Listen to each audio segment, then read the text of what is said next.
TRS party social media convener, అదేవిధంగా తెలంగాణ ఉద్యమంలో క్రియాశీలంగా పనిచేసిన విద్యార్థి నాయకుడు, Telangana state mineral development corporation మాజీ అధ్యక్షుడు సోదరుడు మన్నె క్రిషాంక్ గారిని ఒక ఫ్రివలస్ కేసులో, అంటే ఒక పనికిమాలిన కేసులో చేయని తప్పుకు ఇవాళ అరెస్టు చేసి ఈ రాష్ట్ర ప్రభుత్వం గత వారం రోజులుగా వేధిస్తూ ఉంది. తప్పు చేసిన రేవంత్ రెడ్డి ఇవాళ బయట తిరుగుతూ ఉన్నాడు. ఫోర్జరీ చేసి ఉస్మానియా చీఫ్ వార్డెన్ యొక్క లెటర్ను ఫోర్జరీ చేసిన క్రిమినల్ ఏమో ఈ రాష్ట్రానికి ముఖ్యమంత్రి, కానీ అసలు నోటీస్ని బయట పెట్టిన క్రిషాంక్నేమో ఈరోజు చెంచల్గూడ జైల్లో పెట్టినారు. దీన్ని బట్టే చెప్పవచ్చు ఈ రాష్ట్రంలో వ్యవస్థ ఎట్లా పనిచేస్తూ ఉంది, ఈ రాష్ట్రంలో ప్రభుత్వ పనితీరు ఎట్లా ఉందో దీన్ని బట్టే చెప్పవచ్చు.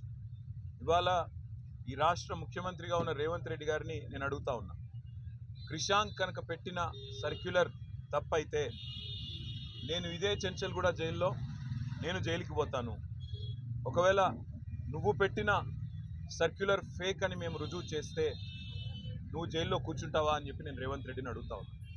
సిగ్గు లేకుండా చేసింది ఒక వెధవ పని, మళ్ళా మీదుగా ఇవాళ మా సోదరుణ్ణి జైల్లో పెట్టి ఈ రకంగా ఇబ్బంది పెట్టడం, ఈ రకంగా కావాలని ప్రభుత్వంలో ఉన్నానని చెప్పి అధికార మదంతో అధికార యంత్రాంగాన్ని అడ్డం పెట్టుకునేదైతే చిల్లర రాజకీయం చేస్తున్నాడు రేవంత్ రెడ్డి. తప్పకుండా ప్రతిదానికి కూడా బదులు చెప్పే టైం వస్తుంది, ప్రతిదానికి కూడా మిత్తితో సహా చెల్లించే టైం కూడా వస్తుంది. ఒకటి మాత్రం పక్కా, ఇప్పుడే క్రిషాంక్ గారిని కలిసినాను నేను, చాలా ధైర్యంగా ఉన్నాడు, చాలా నవ్వుతూ చిరునవ్వుతో చెప్తున్నాడు, ఏం కాదన్నా, నాకేం పర్వాలేదు, నాకు ఉద్యమము కొత్త కాదు, కేసులు కొత్త కాదు, ఏం పర్వాలేదని చెప్తున్నాడు. చేయని తప్పుకు ఇవాళ వారం రోజులు జైల్లో ఉన్న ఆయనలో ధైర్యం మాత్రం సడలేదు. ఆయన శ్రీమతి కూడా ఇక్కడే ఉన్నారు, సుహాసిని గారు, తను కూడా ధైర్యంగా ఉంది, తన కుటుంబం కూడా ధైర్యంగా ఉంది. నేను ఈ ప్రభుత్వాన్ని డిమాండ్ చేస్తూ ఉన్నా, చేసిన వెధవ పనికి ఇప్పటికైనా క్షమాపణ చెప్పి వెంటనే క్రిషాంక్ని విడుదల చేయండి.